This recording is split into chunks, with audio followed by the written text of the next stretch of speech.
Hello everyone, welcome back to stay tuned with study.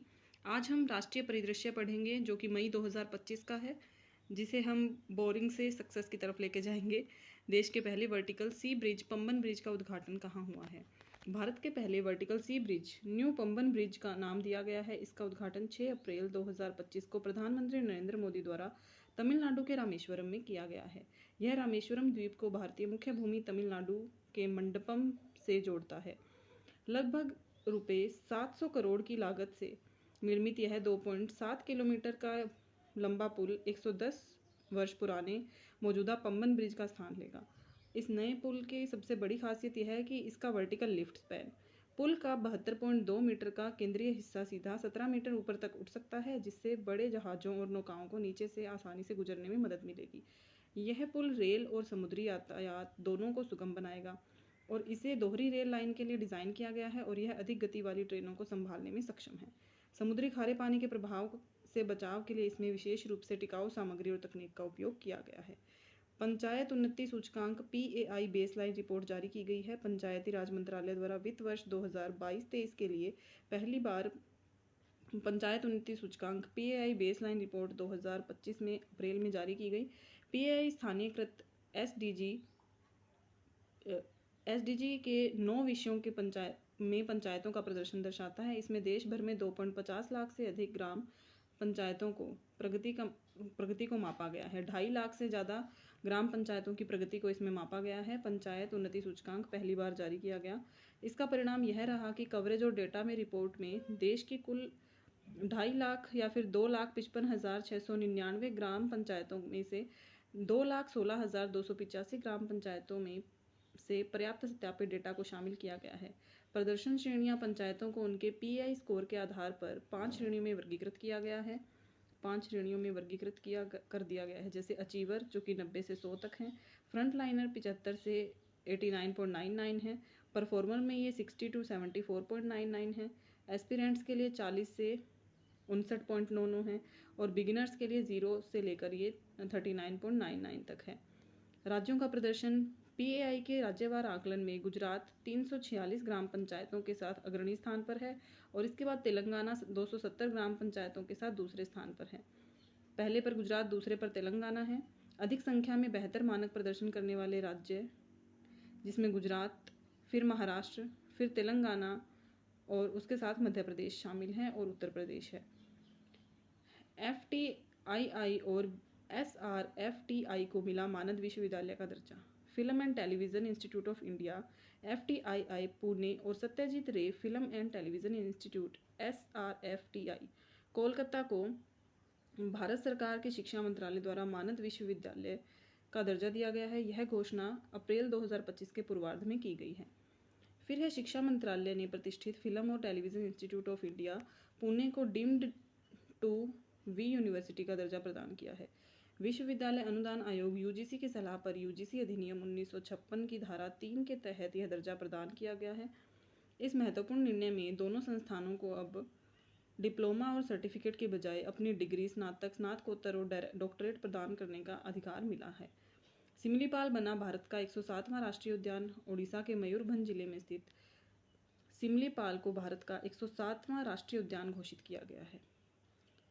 Odisha सरकार ने 24 अप्रैल 2025 को वन्यजीव संरक्षण अधिनियम 1972 के तहत सिमलीपाल टाइगर रिजर्व के 845.70 वर्ग किलोमीटर के क्षेत्र को राष्ट्रीय उद्यान का दर्जा देने की अधिसूचना जारी की।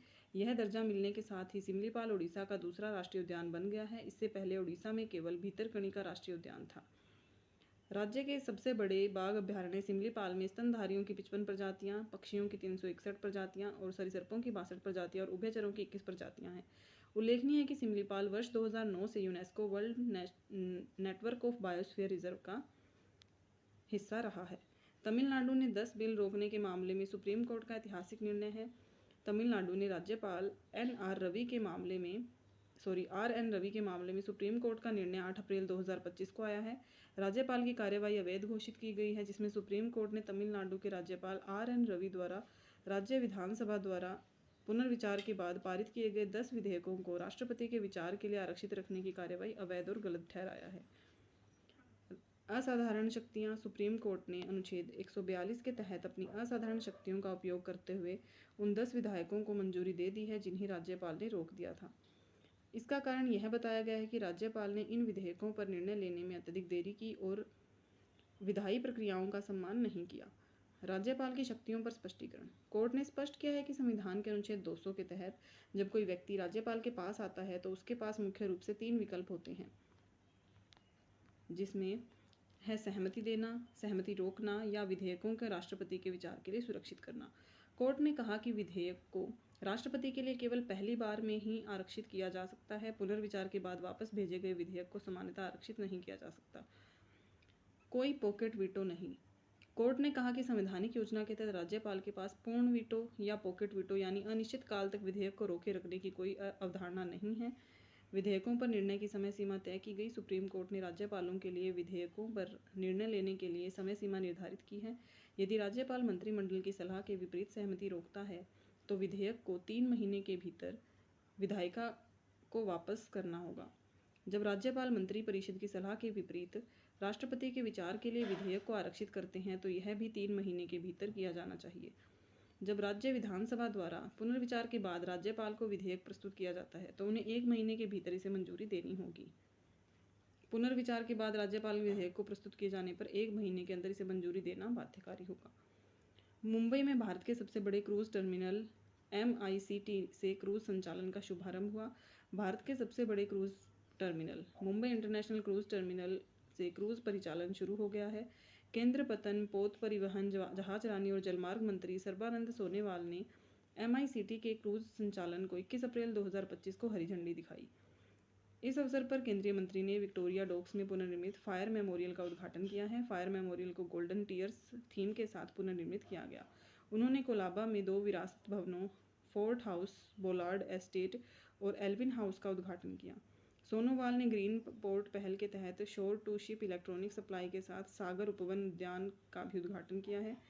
MICT के बारे में लगभग 4,15,000 वर्ग फुट में निर्मित MICT Bombay international cuisine terminal का विकास वेलार्ड पियर में किया गया है।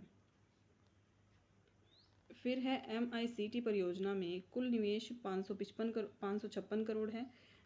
इसे प्रतिवर्ष लगभग 10,000 यात्रियों के साथ 1 मिलियन यात्रियों को सौंपने के लिए डिज़ाइन किया गया है। संभालने के लिए यह 11 मीटर ड्राफ्ट और 300 मीटर तक की लंबाई के साथ एक साथ 5 जहाज़ों को भी संभाल सकता है। मुंबई में भारत का क्रूज टर्मिनल जो बना है। तेलंगाना भू भारती अधिनियम। तेलंगाना में भूमि सुरक्षा को मजबूत करने और भूमि अभिलेखों को पारदर्शिता लाने के उद्देश्य से भू भारती अधिनियम और भू भूमि पोर्टल का लोकार्पण अप्रैल 2025 में किया गया।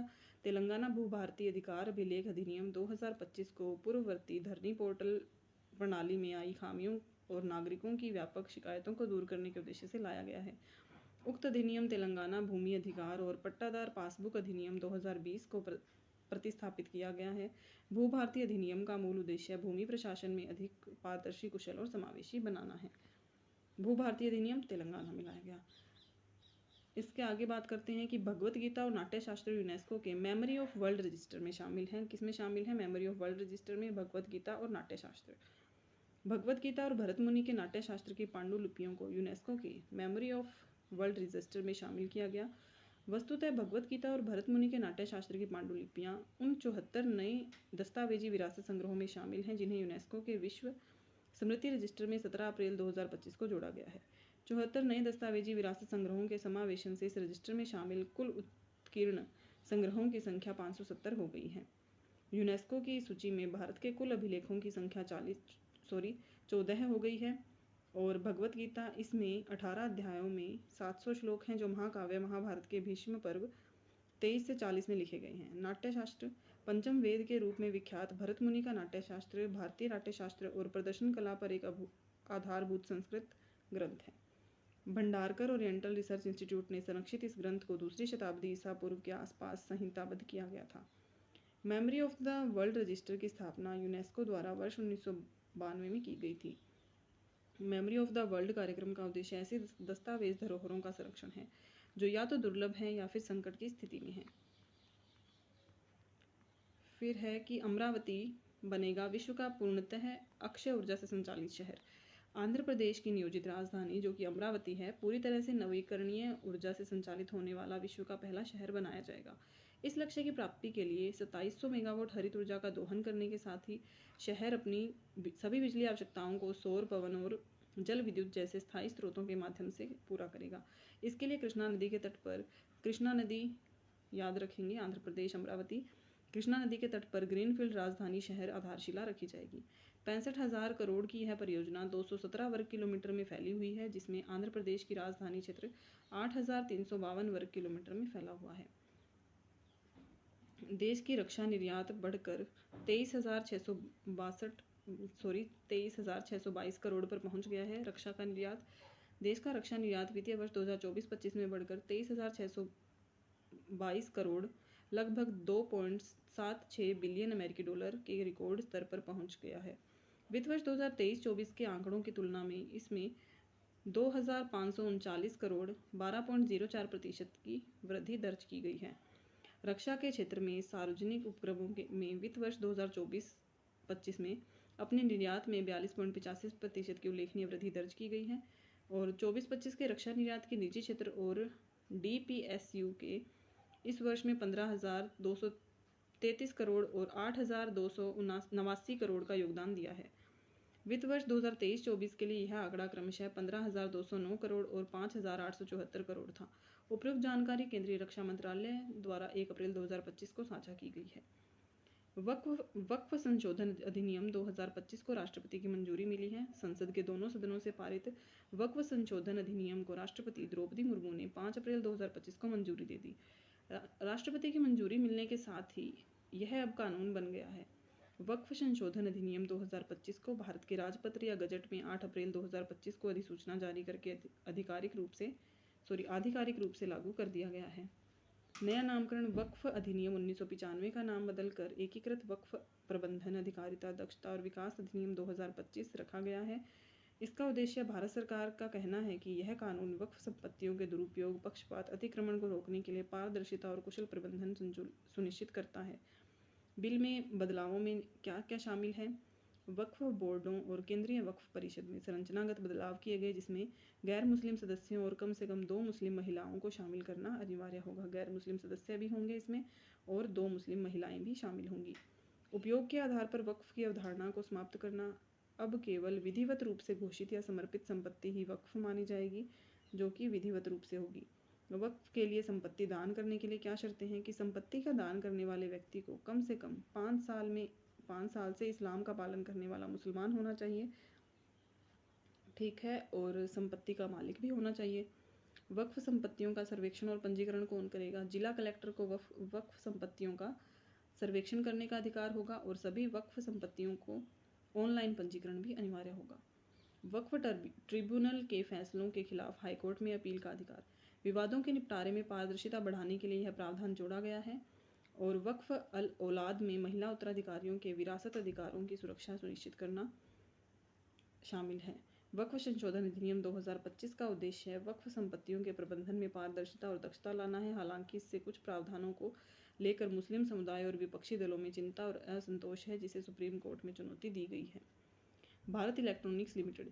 रक्षा मंत्रालय ने Bharat electronics limited BEL Bengaluru के साथ एक रक्षा संबंधी समझौते पर 7 अप्रैल 2025 को समझौता हस्ताक्षर किए हैं। यह समझौता भारतीय वायुसेना के लिए इलेक्ट्रॉनिक वारफेयर सूट और एयरक्राफ्ट मॉडिफिकेशन किट के अधिग्रहण और MI-17वीं 5 हेलीकॉप्टरों, MI-17V5 हेलीकॉप्टर्स पर उन्हें लगाने के लिए किया गया है। खरीद है कि भारतीय स्वदेशी रूप से डिज़ाइन, विकसित और निर्मित है ये, और श्रेणी के तहत किए गए इस करार की कुल लागत 2,385.36 करोड़ रुपए है। प्रभास और पवन क्या है? मध्य प्रदेश के श्योपुर जिले में कुनो राष्ट्रीय उद्यान से दो चीतों के राज्य के गांधी सागर अभ्यारण्य में स्थानांतरित किया गया है। कुनो नेशनल पार्क से गांधी सागर अभ्यारण्य में प्रभास और पवन नाम के 2 चीतों को स्थानांतरित किया गया है। इन चीतों को नीमच और मंदसौर जिलों में फैले गांधी सागर अभ्यारण्य के बसी गांव खेमला क्षेत्र में मुख्यमंत्री मोहन यादव द्वारा 20 अप्रैल 2025 को छोड़ा गया। इन 6 वर्षीय नर चीतों के नाम प्रभास एवं पवन हैं। इन्हें फरवरी 2023 में दक्षिण अफ्रीका में वाटरबर्ग बायोस्फीयर रिजर्व से कूनो राष्ट्रीय उद्यान में लाया गया था। 2023 में कूनो राष्ट्रीय उद्यान में 8 नामीबियाई चीते 17 सितंबर 2022 को छोड़े गए, जिसमें 5 मादा और 3 नर शामिल थे। फरवरी 2023 में 12 और चीतों को दक्षिण अफ्रीका से कूनो में स्थानांतरित किया गया। वर्तमान में कूनो नेशनल पार्क में 26 चीते हैं, जिनमें से भारत में जन्मे 14 शावक भी शामिल हैं। करंट अफेयर्स का मंथली रिव्यू, जो कि राष्ट्रीय परिदृश्य से संबंधित है। किस राज्य विधानसभा द्वारा पिछड़ा वर्ग आरक्षण 23% से बढ़ाकर 42% करने का प्रस्ताव पारित किया गया है? तेलंगाना में किया गया है। राष्ट्रीय कौशल विकास निगम और पंडित दीनदयाल ऊर्जा विश्वविद्यालय द्वारा संयुक्त रूप से स्थापित उत्कृष्टता केंद्र COE का शुभारंभ 21 अप्रैल 2025 को कहाँ किया गया? गांधीनगर, गुजरात में। कौन सा राज्य अनुसूचित जातियों के उप श्रेणी को लागू करने वाला भारत का पहला राज्य बन गया है? तेलंगाना। केंद्रीय मंत्रिमंडल ने बिहार में 6,282 करोड़ की किस नदी लिंक परियोजना को 28 मार्च 2025 को मंजूरी दी है? कोसी मेथी अंतर्राज्यीय नदी लिंक परियोजना। केंद्रीय मंत्रिमंडल ने बिहार में 3,712 करोड़ की लागत से 120 किलोमीटर लंबे 4 लेन वाले किस राज्य मार्ग कॉरिडोर को मंजूरी दी है? पटना अराहा सासाराम राजमार्ग कॉरिडोर को दी है। Thank you, have a nice day and like, share and subscribe. Thank you.